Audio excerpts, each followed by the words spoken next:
رمضان المبارک وہ مقدس مہینہ ہے۔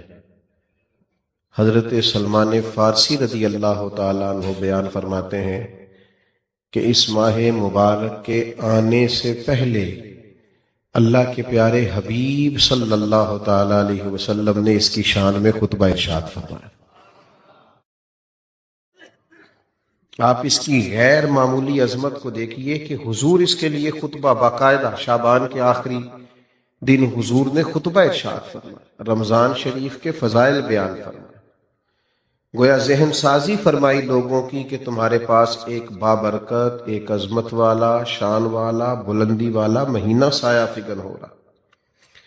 آپ دیکھیے یہ وہ ماہ نور ہے جس کا نام اللہ نے قرآن مجید میں بیان فرمایا، شہر رمضان الذی انزل فیہ القرآن، فرمایا رمضان کا وہ مہینہ ہے جس میں ہم نے قرآن مجید کو نازل فرمایا۔ یہ بہت بڑی عظمت کی بات ہے کہ اللہ کی وہ آخری اور لاریب کتاب جس میں اللہ تعالیٰ نے تمام علوم کو بیان فرمایا، اولین اور آخرین کی خبریں ارشاد فرمائی، جس کے اندر اللہ تبارک و تعالیٰ نے کائنات کو سارا دستور دیا، جینے کا ڈھب اور سلیقہ سکھایا، وہ عظمتوں والی کتاب بھی اللہ نے ماہ رمضان میں نازل فرمائی۔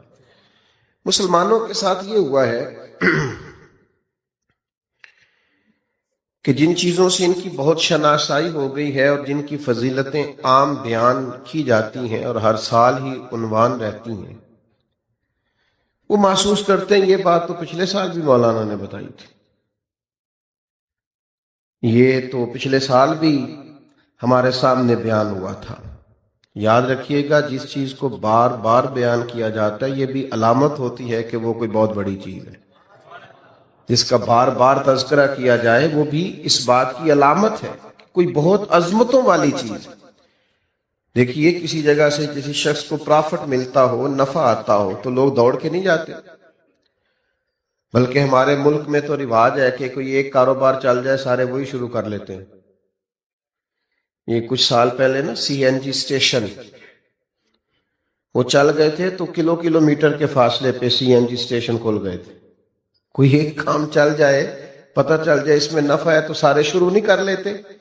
بھائی اگر کسی شخص کو پتہ چلے کہ فلاں چیز کے اندر بڑا نفع ہے، بڑی برکت ہے، سارے وہی سٹارٹ کر لیتے ہیں، تو اگر کسی کو پتہ چل جائے نا کبھی کہ رمضان میں کتنی برکت ہے تو یہ میں نہیں کہتا، یہ ذرا نبی رحمت علیہ السلام کا ارشاد سنیے گا اور ذرا اسے سمجھیے گا، اس پر غور کیجیے۔ یعنی رمضان کی ساری فضیلتیں حضور نے خود بیان فرمائی، یہ بھی بیان فرمایا کہ رمضان میں اللہ نفل کا ثواب فرض کے برابر دیتا ہے اور فرض کا ثواب 70 گنا بڑھا دیتا ہے۔ نبی پاک علیہ السلام نے یہ بھی فرمایا کہ جو ایمان اور احتساب کی نیت سے اس ماہ مبارک میں قیام کرے گا اس کو اللہ تعالیٰ بڑی فضیلت دے گا کہ اس کے پچھلے سارے گناہ معاف کر دیے جائیں گے۔ یہ ساری شانیں بیان کرنے کے بعد جو ایک جملہ حضور نے ہمارے ذہنوں میں چھوڑا ہے نا، جو ایک بات، اس کو سمجھیں، اس پر غور کریں۔ ساری عظمتیں بیان کرنے کے بعد محبوب فرماتے ہیں اگر تمہیں پتہ چل جائے نا، یعنی تمہیں بتا دیا ہے، سمجھا دیا ہے، لیکن ابھی بھی اس کی اتنی عظمتیں، اتنی بلندیاں، اتنی رفتیں ہیں کہ اگر تمہیں پتہ چل جائے رمضان میں آ کر برکت ہے کتنی، عظمت ہے کتنی، اگر تمہیں پتہ چل جائے تو فرمایا تمہارا دل چاہے گا کہ سارا سال رمضان ہی رہے، کوئی اور مہینہ آئے نہ، صرف یہ آپ اس بات کو سمجھیں۔ ہمارے ہاں نا ایک تو فضیلت روز سنتے ہیں تو کچھ بعض اوقات اللہ معاف کرے کمزوری آ جاتی ہے، دوسرا یہ کہ چونکہ ہر چیز کمرشل ہو گئی ہے، ہر چیز، تو رمضان میں بھی لوگ دیکھتے ہیں کہ کون سا نیا کاروبار کس طرح چلانا ہے اور کون سی چیز کتنی مہنگی کرنی ہے اور کس معاملے میں اب ذرا ہم نے تھوڑی سی تیزی دکھانی ہے۔ خدا کے بندو یہ تو عبادت کا مہینہ ہے، تو اللہ کو راضی کرنے کا مہینہ ہے۔ آپ یہاں بھی دیکھ رہے ہیں کہ اب مثلا کون سی چیز زیادہ بکے گی تو وہ میں پہلے سے سٹارٹ کر لوں گا تو کیا بنے گا، اور رمضان میں میں کیسے بیچ سکتا ہوں اور کیا خرید سکتا ہوں۔ جہاں آسانی کرنی چاہیے تھی وہاں بھی لوگ سمجھ سے بالا تر کام کرنا شروع کر دیتے۔ تو اس ماہ مقدس میں اس ماہ نور و سرور میں تو زیادہ سے زیادہ عبادت کرنی تھی اور اللہ کے بندوں کو آسانی دینی تھی، لیکن لوگ توجہ ہی نہیں کرتے، غور ہی نہیں کرتے۔ تیسری بات جو اس ماہ مقدس میں ہمیں بڑی سمجھنی چاہیے، ایک تو فضائل پر غور کرنا چاہیے، دوسرا اس کو کسی صورت بھی کمرشل نہیں بنانا چاہیے کہ اب بھلا میں اس میں کیا کما سکتا ہوں، کیا لے سکتا ہوں، کیا پرافٹ آ سکتا ہے۔ یہ معاملہ تھوڑا سا نا تکلیف کا باعث بنتا ہے، بعض اوقات آزمائش ہوتی ہے کہ یار ہم ہر چیز کوئی اب اس طرح کا بنا لیں گے۔ تیسری بات بنیادی رمضان شریف میں جس سے پالا پڑتا ہے اور جو سمجھنے کے لائق ہے، رمضان میں آخرت کی تیاری کرنا زیادہ ضروری ہے۔ یہ ایک خاص بات ہے جو ہمارے اندر عام ہو گئی ہے، اس پر آپ نے توجہ کرنی ہے۔ رمضان میں آخرت کی تیاری کرنی، اور ہر عشرے کی اپنی فضیلت ہے، آخری عشرے میں سب سے زیادہ آخرت کی تیاری کرنی۔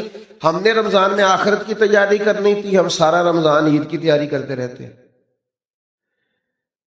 کئی دن گزر جاتے ہیں بازاروں میں کپڑے خریدتے، پھر کئی دن گزر جاتے ہیں ڈیزائن پسند کرتے کہ سلوانا کون سا ہے، پھر یہ کہ 3 دفعہ گیا جوتا لینے۔ آپ نے سارا رمضان عید کی تیاری پہ لگا دی۔ ضرور نئے کپڑے خریدیں، ضرور نئے جوتے خریدیں، ضرور آپ اجلا لباس پہنیں، لیکن رمضان تو آخرت کی تیاری کے لیے۔ اگر آپ کا سارا وقت بازار میں گزر گیا تو آپ نے اس سے کیا حاصل کیا؟ چاہیے تو یہ تھا کہ کپڑے یہ رمضان سے پہلے خرید لیے جاتے، سلوا لیے جاتے۔ اب تو موسم کا بھی پتہ چل جاتا ہے کن دنوں میں کیسا ہوگا۔ اب تو یہ بھی کسی حد تک آسانیاں ہیں۔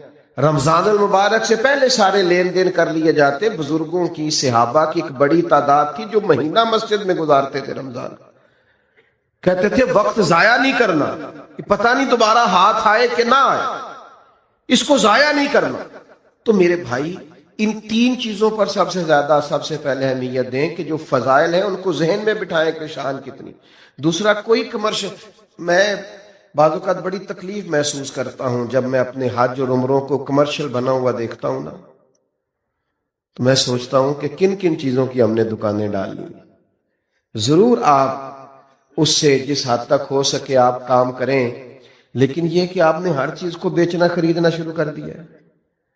یہی حال رمضان کے ساتھ ہوتا ہے۔ بہت سارے معاملات میں ہم دیکھتے ہیں کہ کمرشلزم بڑا عروج پہ، اور تیسری بات یہ کہ سارا ٹائم نئے نئے ملبوسات خریدنے میں ضائع کر دیتے ہیں۔ تو 3 باتیں تو یہ سمجھیں۔ پھر 3 عبادات ہیں رمضان کی۔ پہلے تو روزہ رکھنا ہے، اور روزہ اس طرح رکھنا ہے کہ روزہ صرف پیٹ کا نہ ہو، تھوڑا زبان کا بھی ہو۔ حضور نے فرمایا تم سے کوئی لڑنا جھگڑنا چاہے تو اسے کہہ دو میں نے روزہ رکھا ہوا ہے۔ فرمایا جس نے جھوٹ بولنا نہیں چھوڑا، غیبت نہیں چھوڑی، اس کے بھوکا پیاسا رہنے کی اللہ کو کوئی ضرورت نہیں ہے۔ آپ یہ پابندی کر کے دیکھیں۔ روزہ تقوی کا سبق اور درس دیتا۔ تھوڑا اپنے آپ کو پابند کریں کہ رمضان المبارک کا ماہ نور ہے، میں نے جھوٹ زبان سے نکالنا ہی نہیں، میں نے کوئی خلاف واقعہ بات نہیں کرنی، کچھ بھی ہو جائے مجھے زیادہ گفتگو ہی نہیں کرنی چونکہ میں روزہ دار ہوں۔ حضور علیہ السلام کی بارگاہ میں خواتین حاضر ہوئی تھیں، تو انہوں نے کہا کہ ہم نے روزہ رکھا ہوا ہے۔ تو محبوب نے فرمایا یہاں قے تو کرو۔ تو قے کی تو گوشت کے لوتھڑے اور بوٹیاں ان کے حلق سے نکلی۔ تو کریم فرمانے لگے تم نے وہاں بیٹھ کے غیبت نہیں کی؟ تو حالت روزہ میں تم نے مردہ بھائی کا گوشت نہیں کھایا؟ تم نے غیبت نہیں کی؟ تو بھئی آپ نے رب روزہ رکھنا ہے تو پھر تھوڑا سا اپنے آپ کو سمجھانا ہے۔ کوئی جھوٹ نہیں، کوئی غیبت نہیں، کوئی بدی نہیں، کوئی بددیانتی نہیں، کوئی بد نظری نہیں، کوئی بے حیائی نہیں۔ رمضان المبارک کا چاند طلوع ہوتے ہی اب اپنے آپ کو پورے طور پر کنٹرول کریں۔ رمضان محتاط رہنے کا مہینہ ہے، اس میں تھوڑی سی احتیاط کریں، اس میں تھوڑا سا غور کریں۔ اور اب تو الزام بھی کسی پہ نہیں دے سکتے کہ فلانے نے کرایا، شیطان تو ویسے ہی قید ہوتا ہے۔ اب تو اس کا نام لے کے جان بھی نہیں چھوٹے گی، وہ تو قید میں ہے۔ اب تو اپنے آپ پر پابندی ہی لگانی ہے۔ اب تو یہ کہ کنٹرول کرنا ہے۔ تو پہلی بات یہ کہ روزے کو بڑے حسن کے ساتھ ادا کریں، بڑی پاکیزگی کے ساتھ۔ روزہ بڑی نعمت ہے، آپ یقین کریں روزہ رکھا ہوا ہوتا ہے نا انسان نے تو عجیب سی وہ روحانیت محسوس کرتا ہے. روزہ عقیدہ توحید کا بہت بڑا اظہار ہے. پتہ چلتا ہے کہ یہ بندہ رب کو ماننے والا ہے. کیوں کہ آپ گھر کے اندر اکیلے ہیں اور دروازے سارے بند ہیں اور کھانے کو ہر چیز پڑی ہے تو کیوں نہیں کھول کھا رہے آپ چوری لوگوں سے؟ بہت ساری عبادات میں لوگ معاذ اللہ دکھاوا نہیں کر لیتے. ہر چیز موجود ہے گھر میں، فریزر بھرا ہوا ہے انواع و اقسام کی چیزوں سے، کیوں نہیں کھا رہے؟ اس لیے نہیں کھا رہے کہ میرا رب مجھے دیکھ رہا ہے. عقیدہ توحید کی اتنی مضبوطی حالت روزہ میں حاصل ہوتی ہے کہ بندہ نور علی نور ہو جاتا ہے. تو یہ ایک بہت بڑی پریکٹس ہے رمضان المبارک کے اندر کہ پھر انسان اپنی مجموعی زندگی میں اسے لاگو کرے کہ مجھے صرف کیمرے کی آنکھ نہیں دیکھ رہی، مجھے وہ رب دیکھ رہا ہے جسے نہ اونگ آتی ہے نہ نیند آتی ہے. یہ بہت بڑی ایک سعادت ہے. اور آپ پھر اس سے جو روحانیت پھوٹتی ہے، جو جلوے بنتے ہیں، جو رعنائی پیدا ہوتی ہے. حضور علیہ السلام نے فرمایا رب کو تو روزہ دار کے منہ سے جو خوشبو آتی ہے وہی بڑی پیاری لگتی، اللہ کو پسند بڑی. وہ جو تیرے منہ سے بو آتی، خوشبو آتی، وہ اللہ کو محبوب ہے. تو روحانیت کے ساتھ روزہ رکھا جائے. دوسری بات، رمضان اور قرآن کا آپس میں بڑا تعلق ہے. ابھی میں نے آیت پڑھی نا، شہر رمضان الذی انزل فیہ القرآن. رمضان اور قرآن کا آپس میں بڑا گہرا رشتہ ہے. نبی کریم صلی اللہ تعالی علیہ وسلم کی بارگاہ میں حضرت جبریل امین علیہ السلام رمضان میں حاضر ہوتے تھے اور قرآن مجید کا دور کرتے تھے. بڑے خوش نصیب ہیں وہ حفاظ کرام جو قرآن مجید کا دور کر رہے ہوتے ہیں. نبی کریم حضرت جبریل امین کو قرآن مجید سناتے، پھر حضرت جبریل امین حضور کو قرآن مجید سناتے. یہ مسجدوں میں جب حفاظ، قراء، آئمہ یہ بیٹھ کر قرآن مجید پڑھ رہے ہوتے ہیں تو یہ ان جلووں کی یاد تازہ کرتے ہیں جو جلوے محبوب نے دکھائے اور حضرت جبریل امین کے ساتھ دور فرمایا. رمضان المبارک میں خوب قرآن مجید پڑھیں اور قرآن مجید سے جڑ جائیں اور قرآن مجید کی لذت پیدا کریں. دیکھیں اللہ کا فضل ہے امت پر. یہ کبھی نہیں ہو سکتا کہ کہیں مسجد موجود ہو اور حافظ موجود نہ ہو. یہ تو ہو سکتا ہے کہ کسی حافظ کو مسجد نہ ملے اور وہ رہ جائے، اس دفعہ قرآن مجید نہیں سنا سکا. یہ نہیں ہو سکتا کہ کسی مسجد والوں کو حافظ نہیں ملا اور وہ قرآن مجید نہیں سن سکتے. یہ ممکن ہے.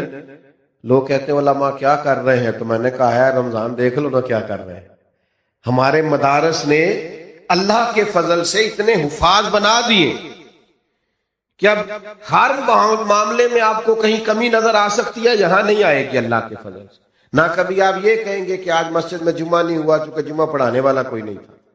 یہ اللہ نے امت پر فضل فرمایا، اہلیان پاکستان پر فضل فرمایا. تو قرآن مجید کے حافظ بھی ہیں، قاری بھی ہیں، عالم بھی ہیں، ترجمہ کرنے والے، تفسیر کرنے والے بھی موجود ہیں. اب ضرورت ان لوگوں کی ہے جو قرآن مجید سے محبت کریں. محفلوں میں رک کے آتے ہیں نا، فلانی نعت سناؤ نعت خاں کو، بڑی اچھی بات ہے، بھیجا کریں. لیکن کبھی کبھی نا یہ بھی رکا بھیجا کریں کہ دل بڑا کر رہا ہے سورہ رحمان سنائیں. اب ہلکے ہلکے بولیں آپ. اور کچھ نے تو صرف گھورا ہی ہے مجھے. بھائی رکا آتا ہے نا جی فلانی نعت بڑی پسند ہے، تو بھائی ایک رکا لکھ کے بھیجو نا جناب، سورہ ملک بڑی پسند ہے ذرا سنائی جائے. یہ آپ رکا لکھے نا اور لکھ کے بھیجے نا، میرا دل کر رہا ہے سورہ ابراہیم کی تلاوت ہو، سورہ نوح کی تلاوت ہو، سورہ یوسف کی تلاوت. یہ بھی ذوق پیدا کریں، یہ بھی اپنے دل میں لائیں چیز. ہمارے ملک میں نا ایک رواج بن گیا ہے، ہر چیز کو مشکوک کر دو، شک پیدا کر دو. اور نہیں جی نہیں اس کے بغیر بھی گزارا ہو سکتا ہے، اور نہیں جی نہیں یہ کوئی فرض واجب نہیں ہے، اور نہیں جی یہ ضروری نہیں ہے. مزاج بن گیا.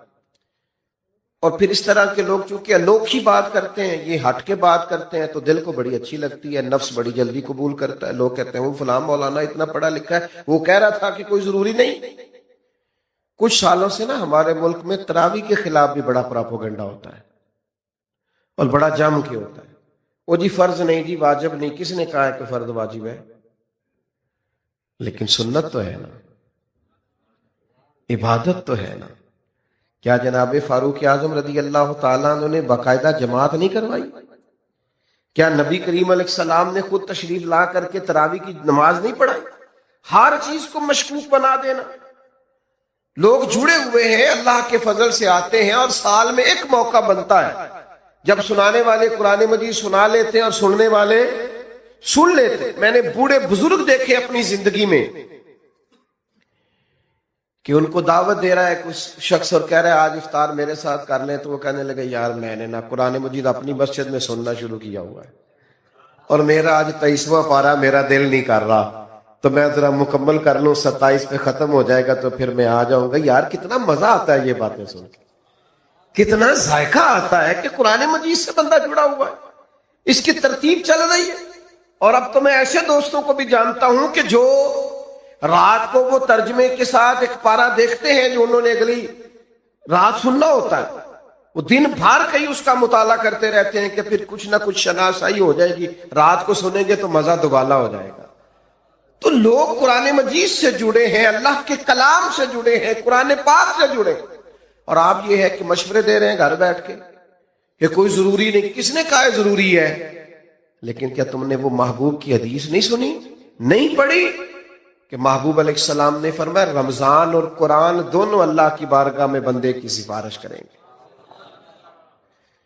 رمضان کہے گا اللہ میں نے اسے دن بھر کھانے سے روکے رکھا، اور قرآن مجید کہے گا مالک یہ رات کو کھڑا ہو کے پڑھتا سنتا رہا. فرمایا رمضان اور قرآن کی سفارش سے اللہ بندے کی مغفرت فرما دے. قرآن مجید سے تعلق بنا ہے. اور یہ رات کا قیام ہے، آپ کی میں بات نہیں کرتا، میرا ویسے ہلکا سا تجربہ یہی ہے کہ مل کے جماعت کے ساتھ کام ہو جائے تو ہو جائے، تنہا ڈیوٹی لگائی جائے گا. کچھ دوست ایسے ہیں وہ تراویح جماعت سے پڑھ لیں تو پڑھ لیں، رہ جائیں تو سستی ہو جاتی ہے. صحیح کہہ رہا ہوں؟ یہ اہتمام کے ساتھ ہو جائے تو ہو جائے، ورنہ بہت ساری جگہوں پہ سستی رہ جاتی. تو رات کے قیام کا اہتمام کریں. نبی پاک علیہ الصلوۃ والسلام نے فرمایا جس شخص نے رمضان المبارک میں احتساب کی نیت کے ساتھ قیام کیا اور ایمان کے ساتھ قیام کیا، اللہ اس کے پچھلے سارے گناہ معاف فرما دے. اور ایک اور چھوٹا سا مشورہ بھی آپ کو دینا ہے. آگے پیچھے تو بڑا مشکل ہوتا ہے سحری میں اٹھنا، تو رمضان میں تو اٹھنا ہی اٹھنا ہے نا. ایسا نہ کریں کہ جب صبح اٹھیں تو 10 منٹ پہلے اٹھیں، 4 رکعتیں تہجد کی بھی پڑھیں. اٹھنا تو ہے، تو کیا سعادت ہے. ایک روایت میں فرمایا کہ ہر نیکی پر تو ثواب ہوتا ہے نا. فرمایا جب نوجوان اٹھ کے سویرے تہجد پڑھتا ہے تو رب اسے دیکھ کے مسکراتا ہے جو اس کی شان کے لائق. کتنی عظمت کی بات. آپ صبح 10-15 منٹ پہلے اٹھے، 4 رکعتیں، 6 رکعتیں، 8 رکعتیں، 12 رکعتیں تہجد کی پڑھیں، اس کے بعد پھر آگے چلیں. تو ایک تو روزہ اہتمام سے، اور دوسرا قرآن مجید سے تعلق، نوافل سے تعلق. تھوڑا سا نا مطلب انسان وقت نکالے، عبادات میں رہے. سارا سال ہم خبریں سنتے ہیں ٹی وی پہ اور موبائل پہ، تو انقلاب آ گیا پھر خبریں سننے سے. اگر کوئی ملک تبصروں سے ٹھیک ہوتا نا تو سب سے پہلے پاکستان ٹھیک ہونا تھا. اس لیے کہ جتنے تبصرے ہمارے ملک میں ہوتے ہیں کسی اور جگہ بڑے تبصرے، ہر آدمی کی جیب میں موبائل ہے اور ہر بندہ ہی صحافی ہے، ہر ایک کے پاس یہ اندر کی خبر ہے اور سارے تبصرے کر رہے ہیں. میرے بھائی 1 مہینہ تبصرے رہنے دو، میری تو مانو تو خبریں بھی رہنے دو. آپ 1 مہینہ اپنے آپ کو قرآن مجید سے جوڑو. آپ کوشش کرو خوب توجہ کے ساتھ اللہ کی عبادت. اور ایک تیسری عبادت جو بڑی اہم ہے رمضان میں، اور وہ ہے اللہ کے راستے میں خرچ کرنا، خیرات کرنا، سخاوت کرنا. یہ سخاوت صرف امیر آدمی کی ڈیوٹی نہیں. غریب ذرا زیادہ غور سے سنیں کیا کہہ رہا ہوں. نبی پاک علیہ السلام نے فرمایا تم ایک کھجور اللہ کے راستے میں دیتے ہو نا، ایک کھجور، پھر سنو کیا عرض کر رہا ہوں، ایک کھجور تم اللہ کے راستے، کیا مثلا قیمت ہے آج ایک کھجور کی، اور ہمارے ہاں کیا حیثیت ہے.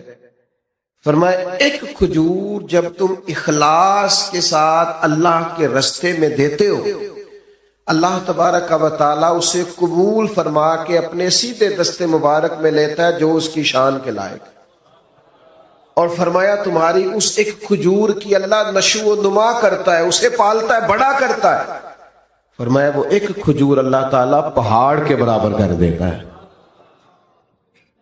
اور ایک یہاں تو ایک کھجور کی بات ہے نا، ایک حدیث میں حضور نے فرمایا دوزخ سے بچ جاؤ چاہے کھجور کا ایک ٹکڑا صدقہ کر کے بچ جاؤ، لیکن دوزخ سے بچ جاؤ۔ کچھ خیرات، کچھ صدقات اس کا مزاج پیدا کرے۔ اور ہمیں تو دین نے یہاں تک کہا ہے، سخاوت یہاں سے شروع کرنے کا فرمایا کہ گوشت بناؤ تو شوربہ زیادہ کر لیا کرو، پڑوسیوں کو بھی شامل کر لو۔ نبی کریم علیہ السلام نے فرمایا شوربہ ذرا زیادہ کر لو اور پڑوسیوں کو شامل کر لو۔ کچھ لوگ سخاوت کا مزاج نہیں رکھتے، وہ کہتے ہیں میں خود بڑا غریب ہوں۔ او بھائی بانٹنے کا مزاج تو بنائے، اللہ عطا بھی کرے گا۔ 2 آدمیوں کا کھانا 3 آدمی کھا سکتے ہیں، 3 کا 4 آدمی کھا سکتے ہیں۔ ہم نے دیہاتوں میں وہ بزرگ بھی دیکھے جو صرف اپنی پکی ہوئی افطار لے کے مسجد میں چلے جاتے تھے، کہتے تھے شاید کو مسافر بھی آ جائے تو میں شامل کر لوں گا۔ صرف اپنے لیے جو افطار کا سامان تھا اسی کو ذرا بڑھا کے لے جاتے کہ مسجد میں جا کے کھولتا ہوں روزہ، شاید وہاں مجھے کوئی مسافر مل جائے۔ سخاوت مال سے ہوتی نہیں، اگر بندے کا دل بڑا نہ ہو تو۔ صرف پیسوں سے نہیں ہوتی اگر ظرف بڑا نہ ہو تو۔ اور بندہ غنی ہمیشہ دل کا ہوتا ہے۔ کتب حدیث میں پورا باب ہے کہ بندہ دل کا غنی ہوتا ہے۔ اس لیے درویش نے کہا تھا مالاں والے سخی نہیں ہوندے تے سخیاں کول مال نہیں ہوندا، مالاں والے سخی نہیں ہوندے تے سخیاں کول مال نہیں ہوندا، ہاں ایتھے اوتھے دوویں جہانی سخی کنگال نہیں ہوندا۔ یہ مت سمجھنا پھر اس کے پاس ہوتا کچھ نہیں، وہ کرتا سخاوت ہے، پر کیا بات، وہ کنگال نہیں ہو سکتا، ہر وقت اس کی جیب بھری رہتی ہے۔ میرے بھائی خوب سخاوت کریں۔ نبی پاک علیہ السلام نے فرمایا کسی کو روزہ افطار کراؤ، جتنا ثواب اسے رکھنے کا ملے گا اتنا تمہیں افطار کرانے کا ملے گا۔ اور فرمایا یہ تو اس کے لیے بیان کیا جو صرف ایک گھونٹ پانی سے یا ایک کھجور سے افطار کرائے، جو پیٹ بھر کے کھلائے اس کا تو اجر وراء الورا۔ نبی پاک علیہ السلام کی سخاوت رمضان میں بڑھ جاتی، حضور قیدیوں کو رہا کرتے، بانٹتے، زیادہ سے زیادہ دیتے اللہ کے راستے میں۔ لیکن ہمارے ہاں سیاسی افطاریاں ہوتی ہیں، سیاسی یعنی اپنے اپنے تعلق والوں کو بلایا کسی وی آئی پی جگہ پہ، اور وہاں جناب بہترین اچھے کھانے بوفے شوفے لگائے، تو جو غریب بیچارے جن کا حق بنتا تھا، جن کے لیے ضرورت، وہ مجھے بچے کہنے لگے ہم روز دسترخوان لگاتے ہیں، بڑے لمبے خرچے ہیں۔ تو میں نے کہا بتاؤ کبھی کوئی امیر بھی آ کے بیٹھا ہے تمہارے دسترخوان؟ کہنے لگے نہیں غریب لوگ ہی آتے ہیں۔ تو پھر میں نے کہا تم اللہ کی اس بات پر راضی نہیں ہو کہ رب کریم نے توجہ دلا دی ہے، یہاں آ جاتے ہیں غربا کہ چلے یہاں افطار کر رہے، بہت بڑی سعادت ہے۔ بہت سارے لوگ ایسے ہیں جن کو ضرورت ہوتی ہے، لیکن ہمارا مزاج یہ ہوتا ہے کہ ہم اس کو بھی نا، رمضان کی افطاریاں بھی، ان کو بھی دنیا داری بنا لیتے ہیں، ووٹ پکے کرنے کے لیے، تعلقات پکے کرنے کے لیے، گاہک اور سیلز مین پکے کرنے کے لیے، اسی میں اس کو بھی لگا دیتے ہیں۔ کچھ کام جنت پکی کرنے کے لیے بھی کر لینے چاہیے۔ وہ ایک درویش سکول چلاتے تھے نا، تو وہ جو بچہ بھی آ کے منت کرتا نا، ان کا وہ کلرک جو تھا، جو ایڈمن کا آدمی داخلہ کرتا تھا، تو فیس رکھی ہوئی تھی داخلے کی، تو وہ اس کے پاس لوگ جاتے، وہ فیس بتاتا، تو وہ آ کے ان سے کہتا جناب وہ فیس مانگ رہے، کہتے اس کو فری داخل کر لو، غریب ہے۔ 2 بھی داخل کیے، 4 بھی کیے، 6 بھی کیے، وہ درجنوں روزانہ فری داخل ہونے لگے۔